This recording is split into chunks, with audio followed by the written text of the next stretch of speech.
এশিয়ার একাধিক দেশের উপর দিয়ে বয়ে যাওয়া টানা ভারী বর্ষণ, বন্যা ও ভূমিধসে ইন্দোনেশিয়া, শ্রীলঙ্কা, থাইল্যান্ড ও মালয়েশিয়ায় প্রাণহানির সংখ্যা হাজার ছাড়িয়েছে।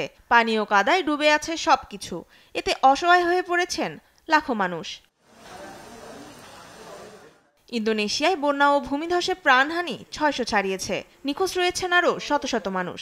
এতে মৃত্যু সংখ্যা আরও বাড়তে পারে বলে আশঙ্কা করছেন কর্তৃপক্ষ। কয়েকটি প্রদেশে সড়ক যোগাযোগ ভেঙে পড়ায় অনেক গ্রাম সম্পূর্ণ বিচ্ছিন্ন অবস্থায় রয়েছে।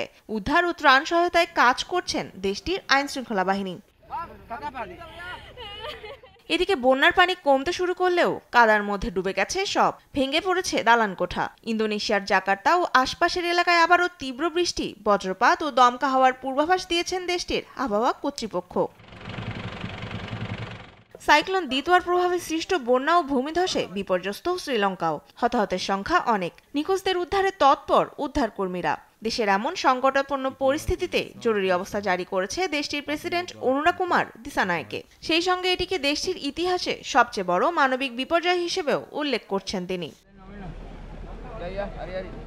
শ্রীলঙ্কার এমন বিপর্যয়ে মানবিক সহায়তায় এগিয়ে এসেছে বাংলাদেশ, ভারত, পাকিস্তান ও জাপান। তবে দেশের এমন ভয়াবহ পরিস্থিতিতে আরও আন্তর্জাতিক সহায়তা প্রয়োজন বলে জানিয়েছে দেশটির সরকার।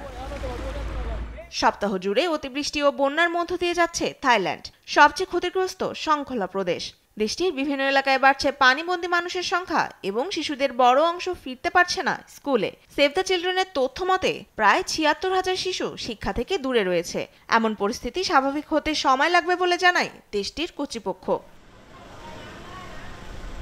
এদিকে ভালো নেই মালয়েশিয়াও। প্রাণহানির সংখ্যা কম হলেও ক্ষয়ক্ষতির পরিমাণ ব্যাপক। পেরলিস অঙ্গরাজ্যে ভারী বৃষ্টিতে বিস্তীর্ণ এলাকা ডুবে যাওয়ায় ঘরবাড়ি ছেড়ে নিরাপদ আশ্রয়ে যেতে বাধ্য হয়েছেন বহু পরিবার।